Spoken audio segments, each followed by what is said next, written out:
The big thing about the inauguration was what dominated our thoughts. Instead of really celebrating the election, we had to start with an impeachment trial only an hour or so after the inauguration. With the Senate in the trial of the impeachment of Rod R. Blagojevich, governor of the state of Illinois.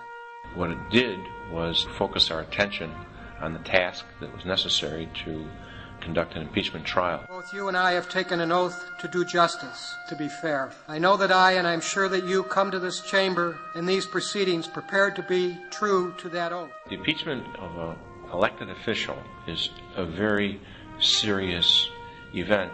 This is a solemn and serious business that we are about to engage in. And we did it in a bipartisan way. We met with the Republicans. We had a committee to set those rules. We looked to the Clinton impeachment as our model and our guide. And it was done in a bipartisan way, and that was reflected, of course, in the unanimous vote to remove Governor Blagojevich from office.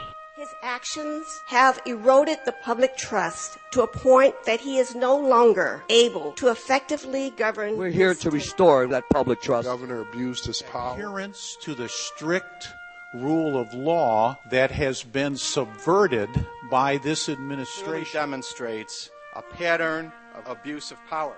We took it with great seriousness. We took it with more seriousness than the former governor, who didn't even attend to testify in the trial. And it was really what dominated the inauguration.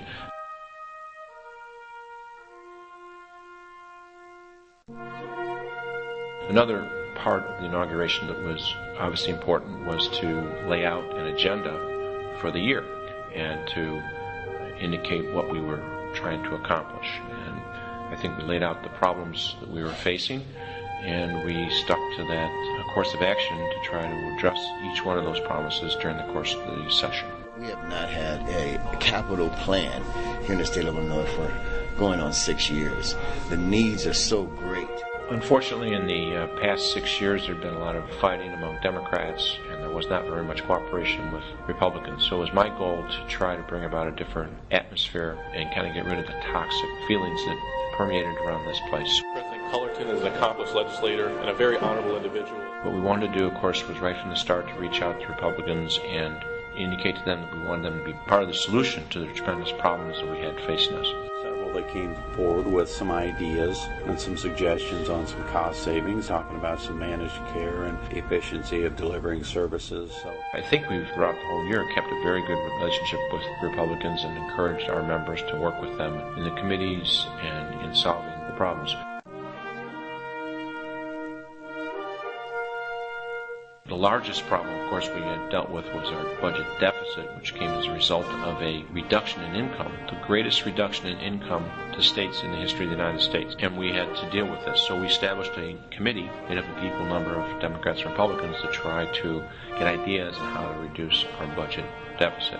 Examine the budget at a very, very close level. We also obviously were faced with the scandal of the previous governor being arrested and impeached and removed from office. So we decided, along with the House, to set up a joint committee to investigate how we could reform government. We have hearings with both Democrats and Republicans to go into detail about what some of our ethical issues are in state government and, in essence, reform those issues.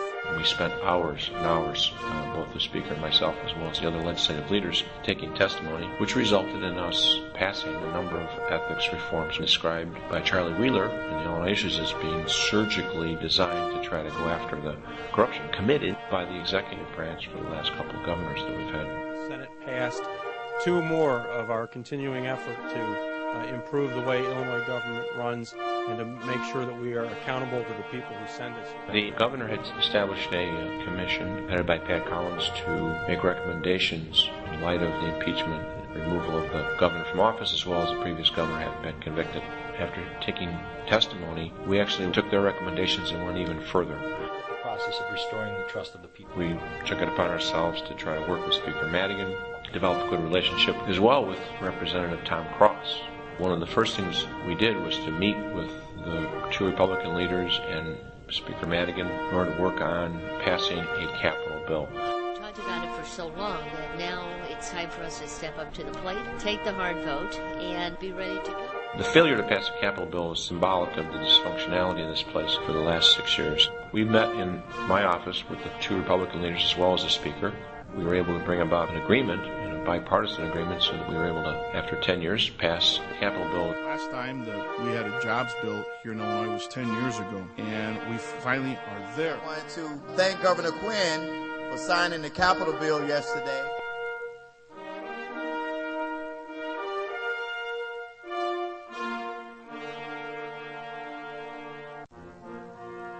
If this was any kind of a normal year, we would be celebrating our capital bill, but we were hit, as virtually every state in the nation, with a record deficit as a result of the failure of income to come into state government.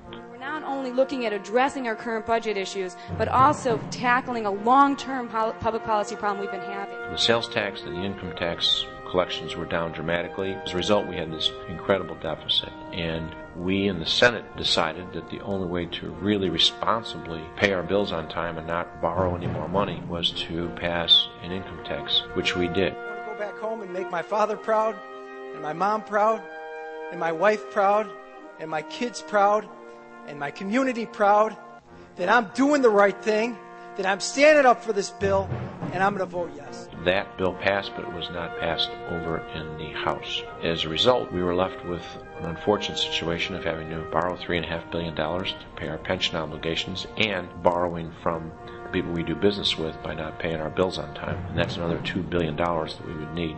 Short-term borrowing and just roll over the debt a little bit more, so we can just go ahead and pay the bankers' interest? While we are functioning, we haven't shut down state government. We did not want to do that because the people that suffer the most are the ones who are dependent on state government. But we did, unfortunately, have to borrow, and that is not something you can do forever. We will have to address this issue of revenue early next year in a very serious way.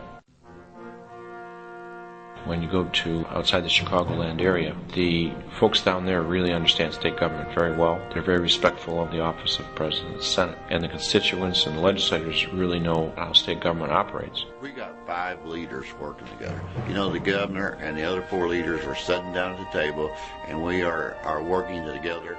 We have people getting their news now in different ways than they have in the past. People are downloading the news. People are getting more information from the blogs. There's a big change in how people perceive us because they're getting their information from different sources, and that's going to be something that's going to evolve, and we're going to have to evolve with it so we can communicate with our constituents. The first of 2 stories on that subject follow in 3, 2, 1. Reporting from the state capitol in Springfield, Illinois. We've been the most responsible caucus of the 4 caucuses this year. When we had problems with ethics, we passed those pieces of legislation and pushed the House and Republicans to have meaningful reforms. We really put together a framework for that capital bill to pass. We met with the governor and the Republicans, something that hadn't taken place in the years prior to this. And we were the only ones that voted for the necessary revenues to really have a true budget that didn't rely upon so much borrowing. So the next step is to continue being responsible. We told people we were going to cut waste in government before we raised their taxes. That's been done. This budget is $2.5 billion less than the previous year, almost 10%. But we're going to not be able to borrow our way out of it next year. And that the Senate Democrats are going to lead the way to make sure we're being responsible.